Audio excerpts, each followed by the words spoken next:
Bonjour à tous, je m'appelle Lucie, je suis naturopathe à l'Aromathèque Jacobin et aujourd'hui dans cette vidéo on va parler d'alimentation. Si vous avez regardé les vidéos précédentes de mes collègues, vous avez dû comprendre l'importance de l'alimentation pour la santé intestinale et donc pour la santé de notre système immunitaire. On va essayer pendant cette période et de manière générale de manger le plus varié possible, le plus équilibré possible et le moins intoxiquant possible. Alors comment on peut faire ça ? Déjà quelques grands principes. Pour commencer, on va essayer d'avoir une alimentation adaptée à soi. C'est-à-dire qu'on va prendre en compte notre constitution, notre corpulence, notre capacité digestive et aussi notre exercice physique. En ce moment, il est un peu réduit, donc on peut essayer déjà de diminuer les rations ingérées. On va essayer à chaque repas aussi de mettre une part de cru, d'avoir une alimentation vivante. Dans le cru, vous allez avoir les minéraux, les vitamines, les oligo-éléments et les enzymes digestives qui allègent la digestion, ce que vous n'avez pas dans le cuit. Donc à chaque repas, une petite part de cru. On essaye de ne pas oublier de s'hydrater, c'est très important, même si on est chez soi, qu'on ne bouge pas trop, il est important pour nos reins et pour notre foie d'avoir une bonne hydratation. Évidemment, on diminue, voire on arrête tous les produits raffinés, les produits industriels qui sont transformés, dans lesquels on a ajouté des sucres, du gluten, des colorants et des conservateurs. Et on essaye au maximum de limiter, voire d'arrêter les produits toxiques, comme l'alcool, le tabac, et les excitants aussi, comme le café et le thé. Dans l'idéal, une tasse par jour. Ensuite, beaucoup de personnes souhaiteraient remplacer dans leur alimentation quotidienne tout ce qui va être un peu problématique, c'est-à-dire les viandes, les produits laitiers, le gluten, les sucres.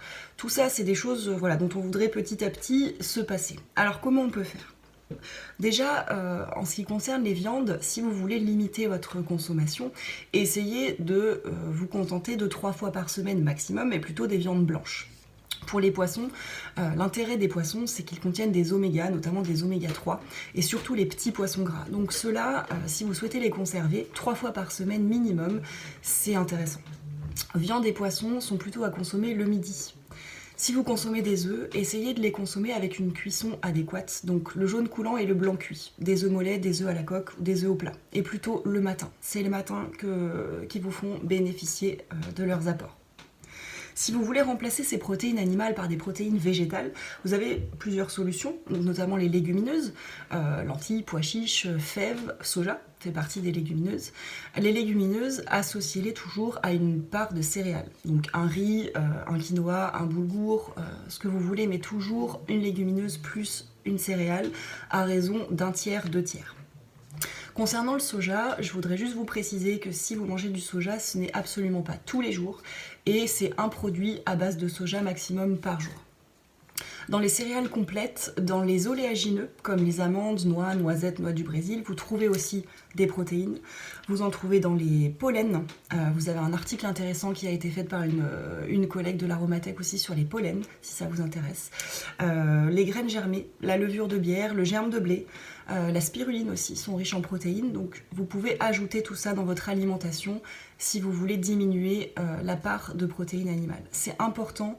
Vous l'avez compris avec la vidéo précédente d'Agathe, on doit avoir un apport protéiné journalier équivalent à 1 gramme par kilo de poids. En sachant que dans un produit animal, viande ou poisson, il y a à peu près 20% de protéines et dans un produit végétal, il n'y a que 10% de protéines. Donc voilà, il faut avoir un apport journalier, régulier, pour pouvoir synthétiser nos molécules de l'immunité, mais aussi nos hormones, nos neurotransmetteurs, pour pouvoir nous construire. Ensuite, vous avez les produits laitiers. Alors les produits laitiers, vous l'avez compris aussi, ce qui est inflammatoire, c'est les protéines de lait. Notamment les protéines de lait de vache, plus que la chèvre et la brebis. Alors si vous voulez conserver des produits laitiers, c'est pareil, essayez de vous limiter à 3 par semaine maximum, et plutôt le matin, pas le soir, parce qu'ils vont être très acidifiants le soir. Et plutôt de la brebis et de la chèvre. Essayez, si vous voulez les remplacer, ces produits-là, vous pouvez partir sur des laits végétaux pour remplacer le lait de vache. Ça peut être lait d'amande, lait de riz, lait de noisette, tous les laits végétaux que vous trouvez dans les magasins bio en général. Et puis, pour remplacer tout ce qui est crème fraîche, vous avez les crèmes végétales et aussi les purées d'oléagineux, purée d'amande, purée de noisette, purée de cacahuètes, purée de cajou. Concernant les œufs, dans les recettes, si vous ne voulez pas en utiliser, vous pouvez les remplacer par des farines comme la farine de pois chiche, la farine de lupin, qui vont donner une texture un peu collante. Vous avez aussi l'agar-agar, qui est une algue intéressante dans ces cas-là. Et puis, vous pouvez aussi utiliser des graines de lin moulu que vous allez réhydrater dans 2 fois leur volume d'eau. Et tout simplement aussi, ce qui peut fonctionner dans un moelleux au chocolat par exemple, une banane écrasée ou de la compote de pommes pour donner un peu cette texture qu'on attend de l'œuf. Concernant le gluten, la problématique du gluten, c'est toutes les transformations que le blé a subies notamment et qui l'ont amené à avoir un patrimoine génétique que l'intestin ne reconnaît pas. Dans l'idéal, il faudrait limiter le gluten un maximum. Donc vous trouvez du gluten dans le blé, l'avoine, le seigle, l'orge, l'épeautre et le camus. Tous ne se valent pas. L'avoine, le gluten contenu dans l'avoine va être beaucoup mieux toléré que le gluten de blé, par exemple. Donc, si vous voulez diminuer le gluten, privilégiez plutôt l'avoine, le petit épeautre, pour ce qui concerne les dérivés du blé. Et puis ensuite, vous avez les autres céréales qui n'en contiennent pas. Le riz, le maïs, le millet, vous avez le quinoa qui n'en contient pas. Le sarrasin aussi. Et puis pour les farines, pour remplacer vos farines dans vos recettes, vous pouvez utiliser les mêmes farines. Farine de riz, farine de maïs, farine de châtaigne, farine de sarrasin.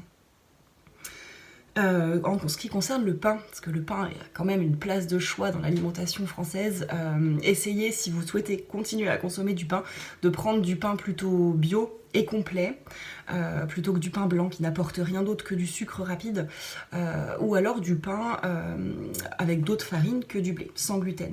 Essayez aussi de trouver, de plus en plus de boulangers le font, mais de trouver du pain au levain naturel, sans levure. Les levures vont perturber la flore, donc essayez plutôt le levain naturel. En ce qui concerne les sucres, la problématique des sucres, le sucre a été reconnu comme cancérigène et comme responsable de nombreuses pathologies. Là, je vous parle du sucre blanc raffiné qui a été traité. Là, il faudrait carrément l'éviter totalement. C'est pour ça que je vous parlais tout à l'heure d'éviter tous les produits industriels. Dans vos recettes, vous pouvez remplacer le sucre par du sucre complet, qui n'a pas été raffiné, qui a gardé tous ces nutriments, parce qu'il y a quand même des choses dans le sucre, des minéraux et des oligo-éléments qui sont intéressants. Donc plutôt du sucre complet. Ça peut être du miel dans vos recettes, ça peut être du sirop d'érable, du sirop d'agave, du sucre de coco aussi, qui est intéressant, qui donne un léger goût et qui va être moins hyperglycémiant. Voilà pour les petites astuces. Essayez de garder des horaires de repas entre guillemets normaux. Le matin, essayez de manger plutôt protéiné et avec des bons gras. Ça peut être des œufs, ça peut être de l'avocat, ça peut être du houmous, ça peut être un morceau de fromage, un peu de beurre, de la truite fumée, mais plutôt protéiné et gras le matin. Le midi, essayez de manger plutôt de tout. Protéines, une petite part de féculents, des légumes à volonté. Essayez de garder un 4 heures avec du sucre rapide. Donc là, par sucre rapide, j'entends bien sûr des fruits frais ou des fruits secs, accompagnés d'oléagineux pour avoir le gras végétal. Donc sucre rapide, gras végétal à 4 heures. Et puis le soir, essayez de ne pas consommer de protéines animales et plutôt de rester sur des légumes à volonté toujours, et puis plutôt des féculents. Concernant les sucres, je n'en ai mis volontairement qu'à 4 heures. C'est vraiment à ce moment-là que votre organisme va pouvoir les utiliser, va s'en servir, notamment pour préparer votre sommeil. Si vous avez regardé la vidéo sur le stress et le sommeil qui est parue aussi, vous comprendrez ça. Voilà, j'espère que cette vidéo vous aurait apporté des petites choses. N'hésitez pas à poser des questions en message ou en commentaire. À bientôt!